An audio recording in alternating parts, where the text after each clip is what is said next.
Bengal RG Kar medical కాలేజ్లో వైద్యురాలిపై అత్యాచార ఘటనపై సుప్రీంకోర్టు సుమోటోగా విచారిస్తోంది.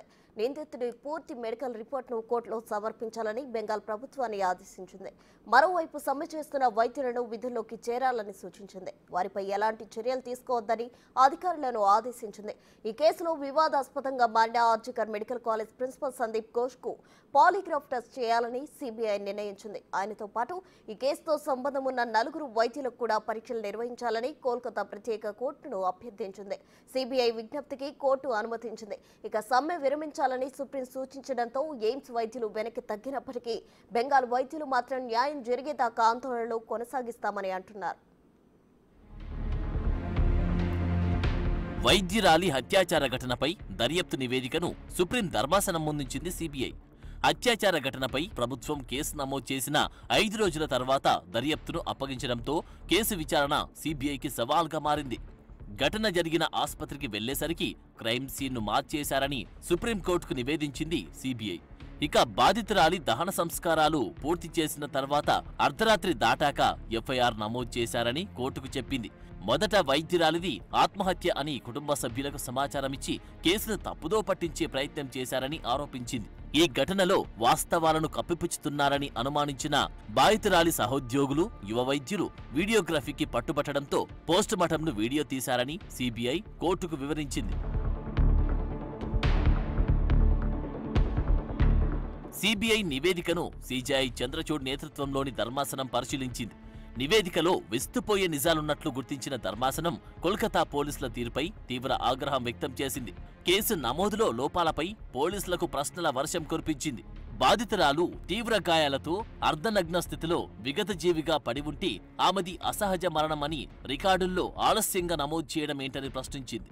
అసహజ మరణమని నమోదు చేయడానికి ముందే పోస్టుమార్టం నిర్వహించడం ఆశ్చర్యంగా ఉందని చెప్పింది. పరీక్ష జరిగిన 18 గంటల తర్వాత క్రైమ్ సీన్ను సీల్ చేశారెందుకని ప్రశ్నించింది. మరోవైపు ఈ కేసులో అసిస్టెంట్ సూపరింటెండెంట్ ఆఫ్ పోలీస్ తీరు అనుమానాస్పదంగా ఉందని ధర్మాసనం అభిప్రాయపడింది. కేసును రికార్డుల్లో నమోదు చేసిన పోలీస్ ఆఫీసర్ను తదుపరి విచారణకు హాజరు కావాలని ఆదేశించింది. నిందితుడి వైద్య రిపోర్టును కూడా సమర్పించాలని సిబిఐకి సూచించింది. నిందితుడికి పాలిగ్రాఫ్ పరీక్షలు నిర్వహించేలా ఆదేశాలివ్వాలని కోల్కతా కోర్టుకు తెలిపింది. తన 30 ఏళ్ల సర్వీసులో ఇలాంటి లోపాలను మునుపెన్నడూ చూడలేదని చీఫ్ జస్టిస్ డివై చంద్రచూడ్ దిగ్భ్రాంతి వ్యక్తం చేశారు. అదేవిధంగా పోలీసుల తరపున వాదనలు వినిపించిన న్యాయవాదులపైన కోర్టు అసహనం వ్యక్తం చేసింది.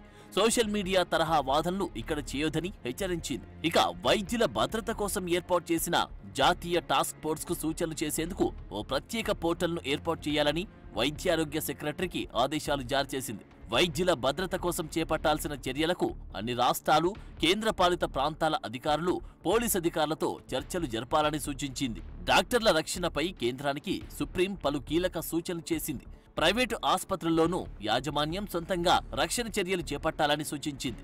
ఇక వైద్యుల భద్రతపై చర్చించేందుకు డాక్టర్లతో సమావేశం నిర్వహించాలని కేంద్రానికి ఆదేశాలు జారీ చేసింది. కాగా సుప్రీంకోర్టు ఏర్పాటు చేసిన 9 మంది సభ్యుల నేషనల్ టాస్క్ ఫోర్స్ లో ప్రసిద్ధ వైద్యులు, ఆరోగ్య సంరక్షణ నిర్వాహకులున్నారు. ఈ టాస్క్ ఫోర్స్ వైద్య నిపుణుల భద్రతా సమస్యలను పరిష్కరిస్తోంది.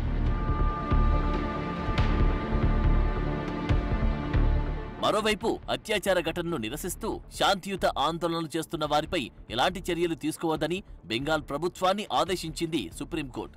ఆందోళన చేస్తున్న వైద్యులు తిరిగి విధుల్లో చేరాలని సూచించింది. విధుల్లో చేరిన తర్వాత వారిపై ఎలాంటి చర్యలు తీసుకోవద్దని అధికారులను ఆదేశించింది.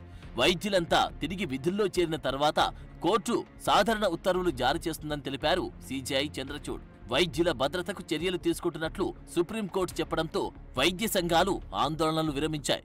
ఈ మేరకు ఢిల్లీ ఎయిమ్స్, ఇతర ప్రభుత్వ ఆసుపత్రుల రెసిడెంట్ డాక్టర్లు సమ్మె విరమిస్తున్నట్లు ప్రకటించారు.